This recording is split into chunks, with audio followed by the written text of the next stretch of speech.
Alhamdulillah birahmatihi yatarhamu ibaduhul mu'minun wa biinayatihi wa taufiqihi yahtadi dolun. Asyhadu an la ilaha illallah wahdah la syarikalah wa asyhadu anna Muhammadan abduhu wa rasuluhu amma ba'du.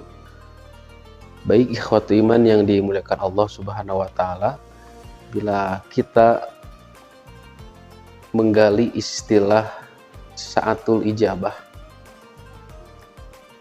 Sa'atul ijabah artinya adalah waktu-waktu diijabahnya doa. Waktu-waktu diijabahnya doa ini Rasulullah Shallallahu Alaihi Wasallam sendiri yang memberi contoh kapan dan di mana waktu-waktu diijabahnya doa.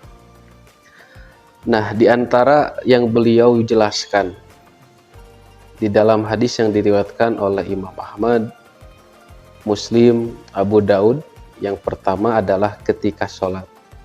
Ketika sholat pun tidak semua dari rakaat pertama sampai akhir, tapi ada satu rukun sholat yang dimana rukun tersebut ada waktu untuk berdoa. Rasulullah mengatakan, wa amma sujudu fajtahidu fid du'a faqaminun an yustajaba lakum. Dan ketika sujud, bersungguh-sungguhlah kalian di dalam berdoa, karena besar harapan untuk diijabah pada saat sujud. Ini menerangkan bahwa ketika sujudlah pada posisi sholat, pada posisi sujud, doa itu besar harapan untuk diijabah oleh Allah Subhanahu wa taala. Kemudian masih dalam konteks sholat, di dalam tasyahud awal maupun tasyahud akhir, setelah membaca sholawat kepada Allah dan juga kepada Rasulnya, maka Rasulullah pun memberikan anjuran, summa lisata khoyar ahadukum minad du'a. Kemudian pilihlah seorang di antara kamu dari doa-doa setelah doa yang pokok, doa yang masyru'. Pun ketika di dalam sujud, ketika sudah membaca doa sujud yang pokok, subhana rabbiyal a'la, subhanaka dan sebagainya, maka ada doa yang bebas yang boleh kita ungkapkan. Yang kedua adalah ketika posisi tasyahud awal maupun akhir. Ketika sudah membaca tasyahud dan sholawat pada tasyahud awal, maka ada doa-doa pilihan yang oleh Rasulullah Shallallahu Alaihi Wasallam perintahkan kita untuk memilih berdoa kepada Allah. Kemudian selanjutnya adalah ketika akan berbuka saum.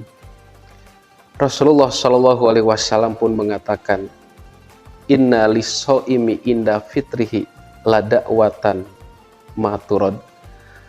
Maka ketika posisi orang yang saum akan berbuka, maka ada doa yang tidak akan pernah tertolak.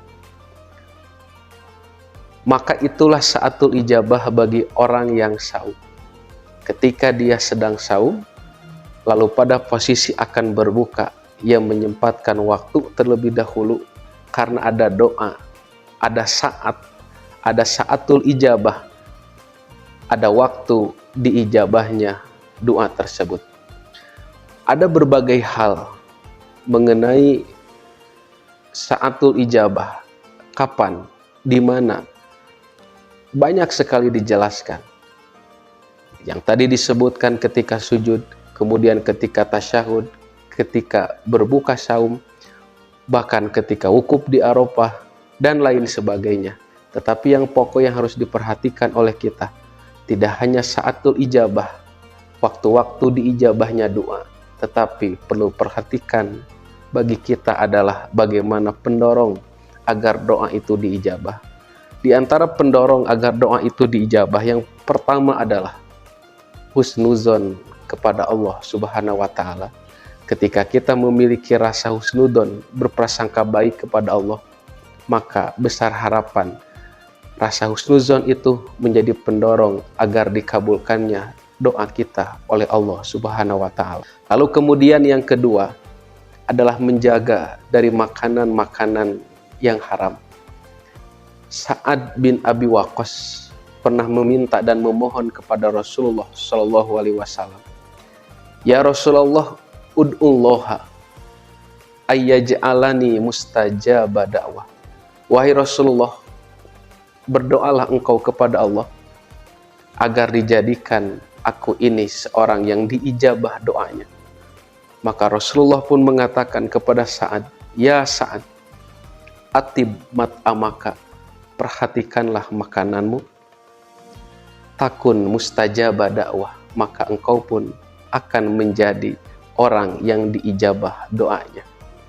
Oleh sebab itu, perhatian kita tidak hanya pada saatul ijabah, di mana waktu-waktu diijabahnya doa, bahkan makanul ijabah, tempat diijabahnya doa, tapi perhatian bagi kita adalah bagaimana mendorong agar doa yang kita panjatkan itu diijabah oleh Allah dengan pertama tadi husnuzon kepada Allah dan menjaga setiap makanan yang masuk ke dalam mulut kita.